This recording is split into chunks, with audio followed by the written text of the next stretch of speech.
जनक जी, आप लगातार यहाँ पे बैठे हैं जंतर मंतर पे।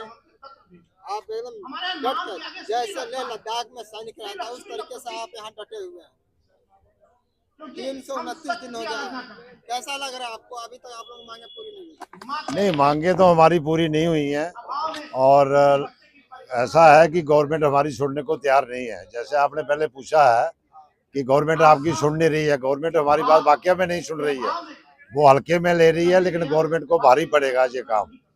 अभी आगे चल करके हमने जो है वो निर्णय किया है कि हमारे जो दो आदमी हैं, बाबा प्रगट सिंह जो नेशनल प्रधान है और उसके बाद जो है नायक हरपाल सिंह, ये दोनों एक तो पीएम के बरखलाफ होगा बाबा प्रगट सिंह, और हरपाल जो है वो रक्षा मंत्री राजनाथ सिंह जी के पास बरखलाफ जो है लखनऊ से खड़ा होगा। इसी तरह अगर हमारा अभी जो है वो मीटिंग होने वाली है कुछ दिनों में, और मीटिंग में फैसला लिया जाएगा कि गवर्नमेंट हमारी बात को नहीं सुन रही है तो उसको जो है आगे की रणनीति हमने क्या बनानी है। और पूछिए साहब। किस तरीके से देखा जाए, प्रधानमंत्री जी कहते हैं कितने करोड़ मिल गए? देखो, ऐसा है कि जो पैसे का है, यहाँ बैठे क्यों है? ये पैसे का जो है वो प्रधानमंत्री ने एक रैली में बोला हम 65,000 करोड़ दिया है, दूसरी में बोला है 70,000 करोड़, और तीसरी में उन्होंने बोला है 90,000 करोड़। तो ये जो पैसा है इसी के लिए हम जो है वो 3 जजों की कमेटी मांग रहे हैं।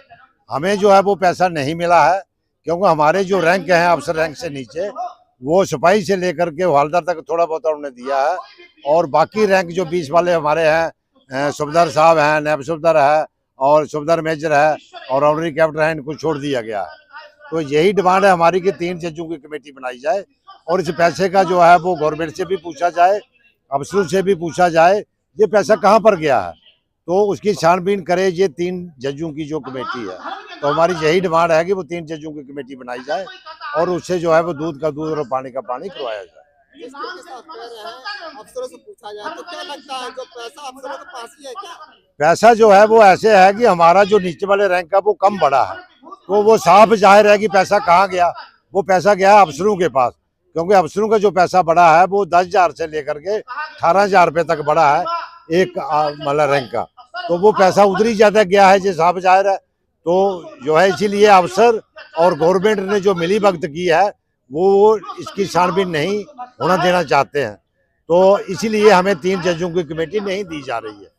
तो हमारी ये गवर्नमेंट से रिक्वेस्ट है कि जल्दी से जल्दी जो है वो 3 जजों की कमेटी बनाओ और इसका जो है वो फैसला करवाओ। तो कहीं ना कहीं इसमें जैसे सरकार की मिलीभगत तो नहीं है? सरकार की मिलीभगत तो है ही है, सरकार की मिलीभगत के बिना तो हुआ नहीं है, तो अफसरों ने और सरकार ने मिलकर के ही ये बात की है। तो इसलिए इसकी छानबीन होना बहुत जरूरी है, क्योंकि आम जो सिविल जनता है वो ये सोचती है कि फौजियों को जो है वो बन रैंक मिल गया है और वो ऐसे ही बैठे हैं, तो जब छानबीन होगी तभी आम जनता को पता लगेगा कि पैसा कहाँ गया है।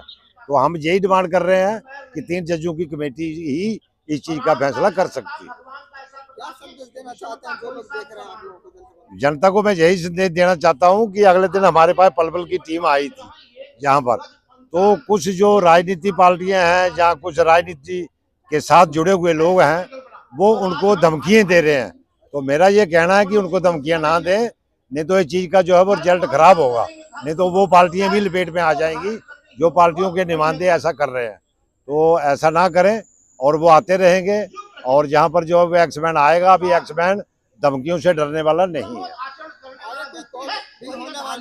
आगे कॉल जो है वो अभी मैंने बताया ना, अभी हमारी मीटिंग होगी, अभी कुछ ही दिनों में मीटिंग होने वाली है और यही मीटिंग होगी दिल्ली में ही, और उसी में फैसला लिया जाएगा कि इसके आगे कदम हमने क्या उठाना है। ठीक है, जय